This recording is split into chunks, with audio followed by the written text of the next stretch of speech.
2.25 लाख लाडक्या बहिणींचा 3,000 रुपयांचा हप्ता ई-केवायसी मुळे रखडलाय।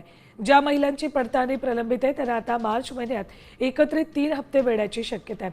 दरम्यान अपात्र लाभार्थ्यांच्या पडताळणीला अंगणवाडी सेविकांनी पुढे करण्यासाठी प्रशासनाकडून महिलांना आता आचारसंहितेनंतर 1 महिन्याची मुदतवाढ दिली जाणार आहे।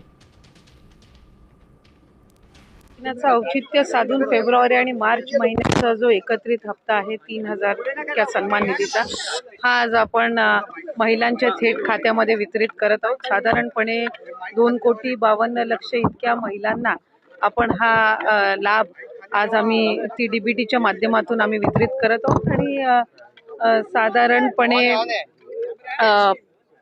या औचित्यासाठी किंवा विशेष म्हणून आम्ही ह्या दोन्ही महिन्याचा लाभ आज महायुतीच्या सरकारच्या माध्यमातून राज्याचे मुख्यमंत्री आणि दोन्ही उपमुख्यमंत्री यांच्या सूचनेनुसार आज सुरुवात केलेली आहे।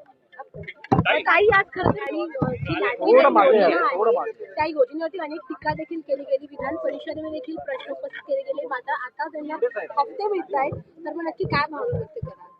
एकही महिना असा नाहीये की ज्या महिन्यात महिलांना लाडक्या बहिणीचा हप्ता मिळाला नाहीये। डिसेंबर महिन्यामध्ये सुद्धा आचारसंहिता संपल्यानंतर झालेला आहे, जानेवारी महिन्यामध्ये सुद्धा वितरित झालेला आहे, फेब्रुवारी महिना आणि मार्च महिना त्यापर्यंत पोहोचवता येईल। त्याच्यामुळे टीका तर या योजनेवर सुरुवातीपासून होतच आलेली आहे आणि त्या टीकेकडे फार लक्ष न देता महिलांच्या आयुष्यामध्ये सकारात्मक बदल करण्याच्या दृष्टिकोनातून ही योजना आम्ही यशस्वीरित्या राबवण्याकडे जास्ती लक्ष देत आहोत। मला खात्री आहे की केंद्र सरकार, देशाचे लोकप्रिय पंतप्रधान नरेंद्र मोदी साहेब याची योग्य ती या मागणीची दखल घेऊन एक आम्हाला सकारात्मक त्यांच्याकडून त्याचे एक उत्तर ऐकायला मिळेल अशीच मी या निमित्ताने अपेक्षा करते।